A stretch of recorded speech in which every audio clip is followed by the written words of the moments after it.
Olá, formandos. Eu trouxe um circuito muito interessante, que é o circuito ressonante em série. Observe aqui que temos uma resistência em série com o condensador, em série com a bobina. Tá? Aqui eu tenho um outro circuito ressonante em série e aqui um terceiro circuito. Todos os circuitos possuem sempre o mesmo valor. Tá? Ou seja, todas as resistências são de 10 ohms, todos os condensadores são de 15 microfarads e todos os indutores são de 1 Henry.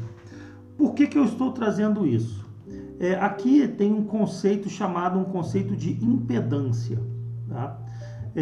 O que acontece? Nós analisamos separadamente o indutor com reatância indutiva e condensador com reatância capacitiva. Então, a bobina, o indutor com reatância indutiva, condensador com reatância capacitiva. O que acontece quando ligamos os dois? Ora, o que vai acontecer?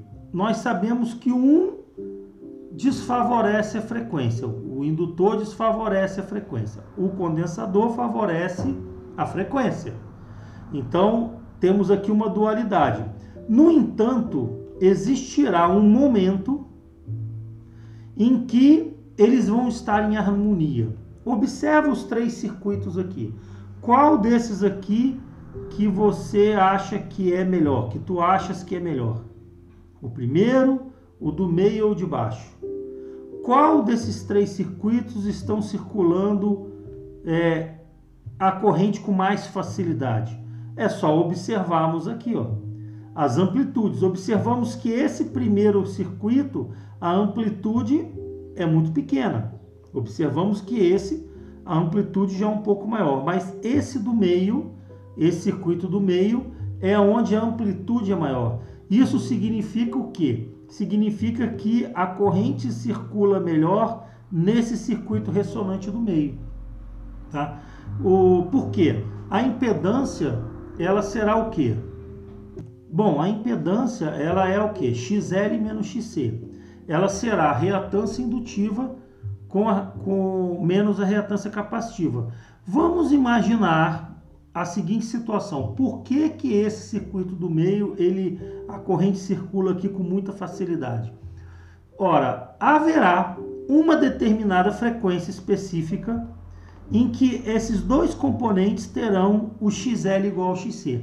Quando o XL for igual ao XC, o que vai ocorrer? Vai ocorrer que Z será zero. Tá?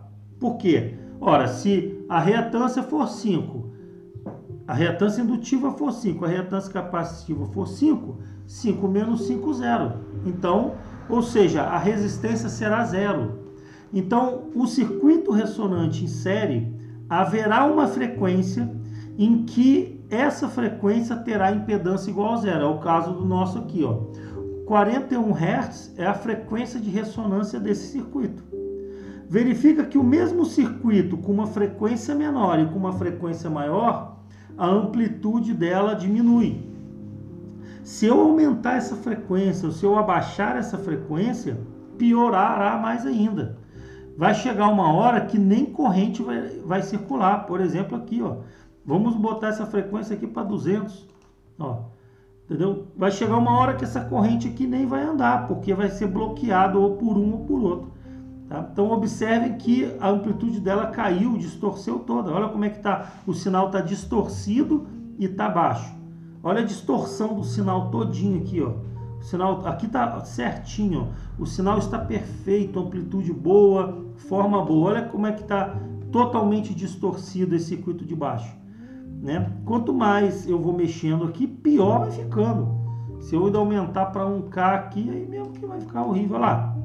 Além da amplitude cair muito, o sinal está todo distorcido, está todo desmontado, né? E quase não circula corrente mais. Ó. Observa que praticamente parou. Então é isso que é a impedância. Um circuito ressonante em série, haverá uma frequência que fará com que XL seja igual a XC, dando uma impedância igual a zero. E aí nós temos a resistência igual a zero. Isso é muito interessante se eu quero deixar passar uma corrente, um sinal com uma determinada frequência. Vamos supor que eu quero deixar passar somente uma frequência, eu posso usar ele. Vamos supor que eu queira eliminar essa frequência, uma frequência que eu não quero. O que que eu faço? Eu aterro ela, eu coloco ela por terra. Aí ele elimina só aquela frequência, enquanto as outras irão passar. Tá? Então, essa é a explicação do circuito ressonante em série. Farei um segundo vídeo sobre o circuito ressonante em paralelo para verificarmos como que ele atua. Tá? Muito obrigado pela atenção, boa sorte, bons estudos, até a próxima.